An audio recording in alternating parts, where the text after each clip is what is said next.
CBSE यानी केंद्रीय माध्यमिक शिक्षा बोर्ड ने 2026 से 10वीं कक्षा की बोर्ड परीक्षाएं साल में 2 बार आयोजित करने से जुड़ी एक ड्राफ्ट पॉलिसी तैयार की है। ड्राफ्ट पॉलिसी को सार्वजनिक मंच पर डाला जाएगा और हितधारक 9 मार्च तक अपनी राय दे सकते हैं, जिसके बाद नीति को अंतिम रूप दे दिया जाएगा। इस ड्राफ्ट पॉलिसी के मुताबिक 10वीं कक्षा के छात्रों के पास एक शैक्षणिक सत्र में 2 बार सीबीएसई बोर्ड परीक्षा में बैठने का विकल्प होगा, एक बार फरवरी में और फिर मई में। अगर छात्र चाहें तो उनके पास दोनों परीक्षाओं में शामिल होने का विकल्प भी होगा। इसके अलावा अगर छात्र पहली परीक्षा में हासिल किए गए अंकों से संतुष्ट है तो उन्हें दूसरे प्रयास में विशिष्ट विषयों को छोड़ने की इजाजत दी जाएगी। This is going to be a major advantage for students because earlier they would only appear in the exam. They would repeat the exam which they have either flunked or they have to improve their marks. But here the two editions are going to give them an option that, for example, if a student is appearing for 5 subjects, you can pick any 2 or any 3 in the first edition and then choose like another 2 in the next edition. So that is going to be completely a student's call.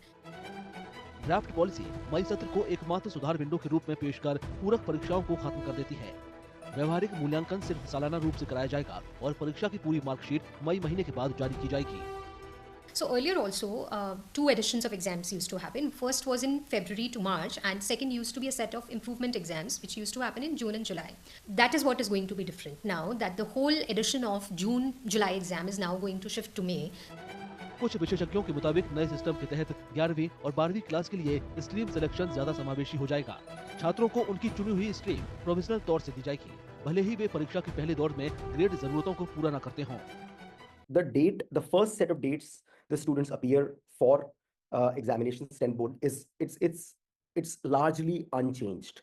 So the student who has appeared for the first set of examinations, their mark sheet will be out. The final mark sheet will not be issued, but in the DigiLocker, the marks obtained in the first set of examinations will be released. Based on that, the students can work with the school when it comes to selecting their streams and selecting their subjects in grade 11. कुछ विशेषज्ञ छात्रों पर शैक्षणिक दबाव कम होने की संभावना जता रहे हैं, तो कई का मानना है कि प्रस्तावित नई प्रणाली से स्कूलों पर रिजल्ट को लेकर प्रशासनिक तनाव बढ़ेगा। Because to add to that kind of infrastructure to conduct the same kind of scale of exams twice within a short span of time. Also, the number of evaluators that CBSE had to take on board for the second edition before will now definitely increase with that. So infrastructure-wise and logistically, it is going to add up to both school and board's burden. But for students, majorly, it is going to be on the positive side only. Draft policy guidelines के मुताबिक परीक्षा का पहला चरण 17 फरवरी से 6 मार्च तक, जबकि दूसरा चरण 5 मई से 20 मई तक आयोजित किया जाएगा।